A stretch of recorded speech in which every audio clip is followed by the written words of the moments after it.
अब तक 143 हो गए हैं। ये मिमिक्री कांड ने कुछ क्या एनडीए को मौका दे दिया इन पर हावी होने का? देखिए, ये तो भाजपा के पास बहुत बड़ा तंत्र है और वो मिमिक्री को एक मुद्दा बना रही है। ठीक भी है, क्योंकि सियासत में जो दांव चल जाए वो कामयाब है। लेकिन कई बार ऐसा होता है कि विपक्ष की जिन मुद्दों को लेकर आगे बढ़ता है उसमें कुछ चाल गलत पड़ जाती है और वो उसके खिलाफ चले जाते हैं। भाजपा के पक्ष में बात इतनी है कि उसकी गलतियां छुप जाती हैं और विपक्ष की गलतियां उजागर हो जाती हैं और उस पर हंगामा मच जाता है। बीजेपी उसको अभियान बना लेती है। लेकिन जाट समुदाय से जोड़ना इस देश में राष्ट्रपति और प्रधानमंत्री, उपराष्ट्रपति, इनकी जाति तो बहुत कम बताई जाती थी। कभी इस पर बहुत सारी बातें नहीं होती थी जाति आधार पे। कल को लोग मुख्य चुनाव आयोग तो भारत के मुख्य न्यायाधीश सबकी जाति बताने लगे तो ये सब चीज़ें थोड़ी सी अटपटी सी हैं। लेकिन 143 के करीब सांसदों का निलंबन, कल्याण बनर्जी उसमें एक उनका मिमिक्री केस, दूसरी ओर मोदी की गारंटी वैन गांव-गांव में घूम रही है। एक तरफ तो देखिए बीजेपी प्रचार अभियान में लगी है, विपक्ष को बदनाम कर रही है, दूसरी ओर वो अपने वोट बेस को भी मजबूत कर रही है।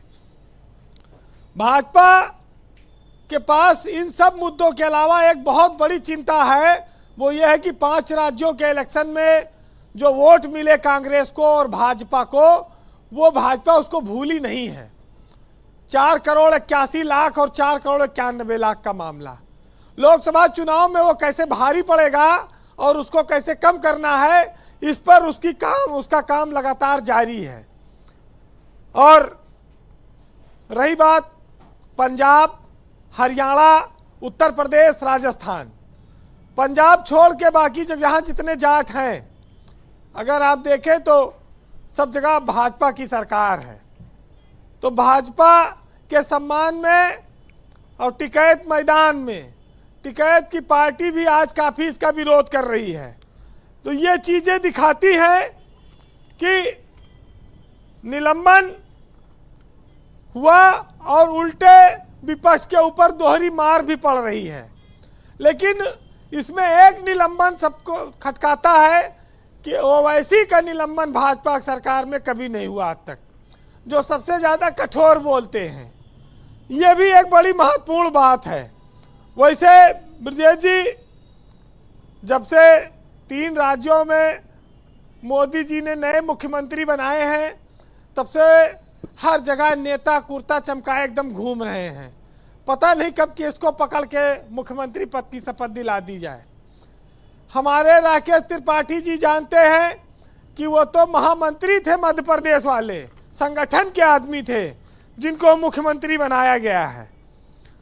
अब सबसे बड़ी चिंता इस बात की है इंडिया गठबंधन के सामने कि उत्तर भारत में या पूरे देश में जितने मुसलमान वोट हैं उसकी लड़ाई चल रही है।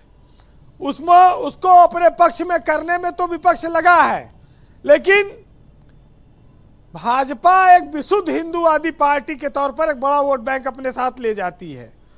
राष्ट्र धर्म, मंदिर मुद्दा, राम मंदिर, काशी, ये जो ताकत है बीजेपी की, ये उसके तमाम कमियों को ढक देती है।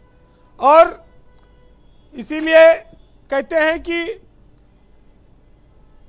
जो 133 सांसद निलंबित हुए हैं, अगर आप देखेंगे तो इंदिरा गांधी के ज़माने में एक ठक्कर आयोग गठित हुआ था और उस समय जब वो आयोग की रिपोर्ट पेश हुई तो संसद में 65 सांसद निलंबित किए गए थे और आज 143 के करीब पहुंच गए हैं।